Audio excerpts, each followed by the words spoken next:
ठीक है, एहतशाम ये भी कहेगा कि पाकिस्तान जो है वो पहली बार इस तंजीम का 2017 में रुकन बनने के बाद पहली बार मेज़बानी करना जा रहा है। तो एससीओ कॉन्फ्रेंस का खुशआइन इनकाद पाकिस्तान में अगर हो जाता है तो ये कितना खुशआइन होगा पाकिस्तान के लिए और दुनिया के सामने, और पाकिस्तान के लिए कितना ज़रूरी है, क्योंकि हम देख रहे हैं कि पीटीआई की जानिब से मुसलसल एहतजाज की कॉल दी जा रही है कि अगर बानी पीटीआई से उनको मुलाकात नहीं करने दी जाएगी तो 15 अक्टूबर को, स्पेसिफिकली 15 की डेट वो कह रहे हैं कि 15 को एहतजाज किया जाएगा। तो वहाँ पर इस वक्त क्या इंतजामात हैं एहतजाज को रोकने के लिए, क्योंकि वफ़द की आमद का सिलसिला जारी है, ली चियांग भी पाकिस्तान पहुँच चुके हैं, तो सिक्योरिटी के हवाले से इंतजामात क्या हैं और खुशआइन इनकाद पाकिस्तान के लिए कितना ज़रूरी है इस वक्त?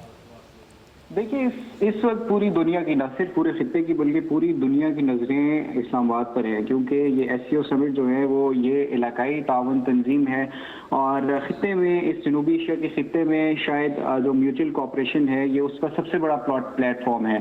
तो इसका जो सरबराही इजलास है ये एक इंतहाई अहम डेवलपमेंट है, एक बहुत बड़ा प्लेटफॉर्म है, एक बहुत बड़ा माइलस्टोन है और बहुत बड़ा एक फोरम है जिसको पाकिस्तान होस्ट कर रहा है। पाकिस्तान इसका मेज़बान है।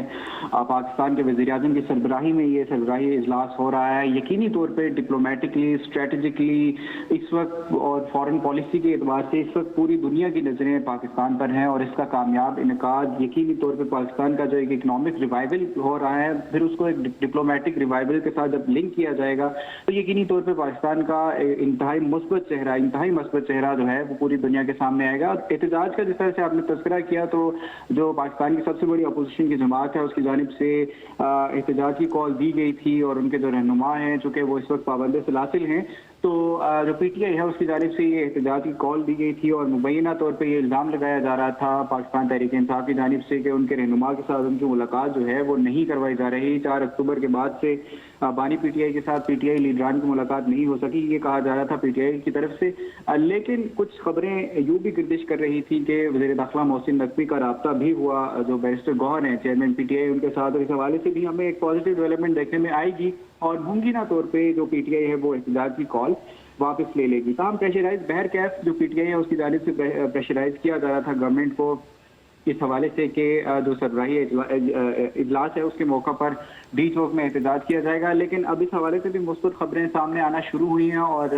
उनकी कभी इम्कान ये है, उम्मीद ये की जा रही है कि पीटीआई अपने एहतजाज की कॉल, चूँकि पीटीआई के अंदर भी जो चेयरमैन पीटीआई है और जितने भी संजीदा हल्के हैं पाकिस्तान तहरीक इंसाफ में, उनकी जानिब से ये मौक़िफ़ सामने आया। हम चूँकि जो सियासी जमातें हैं इस्लामाबाद में यहाँ पर उनको कवर भी करते हैं, तो जितनी हमारी जो संजीदा हल्के हैं पाकिस्तान तहरीक इंसाफ के, उनके साथ जब गुफ्तगू हुई तो उनकी जानिब से मौक़िफ़ सामने आया और पीटीआई में यकीनी तौर पर एक मौक़िफ़ मौजूद था कि इस इंतहाई अहम, क्योंकि ये किसी सियासी जमात की बात नहीं, ये सियासत से बालातर एक फोरम है, ये मौका सियासत से बालातर होकर सोचने का, और यकीनी तौर पे जो पाकिस्तान तहरीक इंसाफ के अंदर भी जो इस वक्त सेंस प्रिवेल होती हुई नजर आ रही है वो ये नजर आ रही है कि इस एहतजाज को कॉल ऑफ किया जाए, क्योंकि ये एक मुल्क की सतह पर एक फोरम का इनेकाद हो रहा है और यकीनन इससे मुल्क का जो मुस्बत तशख्खुस है वो उजागर होगा।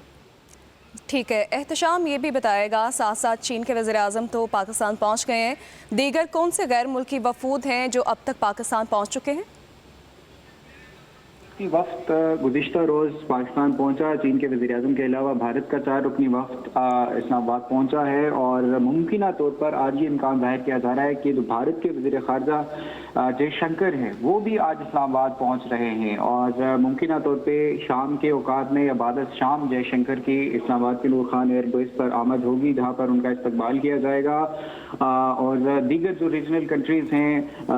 वो भी उनके वफूद के इस्लामाबाद आने का सिलसिला भी जारी है। बाकायदा से जो आमदरफ्त का सिलसिला है, एहतशाम ये भी बताएगा, आपने कहा कि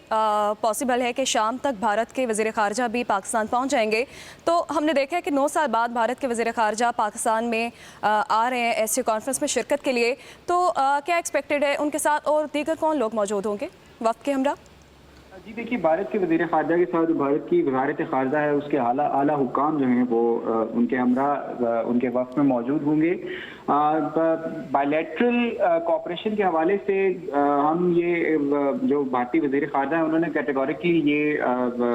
ये कहा था मीडिया से गुफ्तगू करते हुए भारतीय कैपिटल के अंदर कि वो फिल वक्त जो बायलैटरल मीटिंग है उस हवाले से कुछ असर्टेन नहीं है, वो यकीनी तौर पे कुछ नहीं कह सकते। लेकिन गुज़िश्ता रोज़ जो वज़ीर-ए-आज़म ऑफिस की तरफ से वज़ारत ख़ारजा की तरफ से एक बयान सामने आया जिसमें ये कहा गया कि वज़ीर-ए-आज़म शहबाज शरीफ इस एससीओ समिट के अलावा अहम बायलैटरल मीटिंग भी करेंगे। तो मुमकिना तौर पे जो सफारती ज़राए हैं और जो सफारती डिप्लोमेटिक हल्के ठीक है, हैं एहतशाम हमारे साथ ही मौजूद रहिएगा। अभी हमें ज्वाइन किया है major general retired Tariq Rashid sahab ने। तारिक साहब, बहुत शुक्रिया आपके वक्त का। कहिएगा कि 11 साल बाद चीनी वज़ीर-ए-आज़म पाकिस्तान पहुंच चुके हैं, कैसा देखते हैं अब उनका दौरा है पाकिस्तान और कितना ये खुशाइंद साबित होगा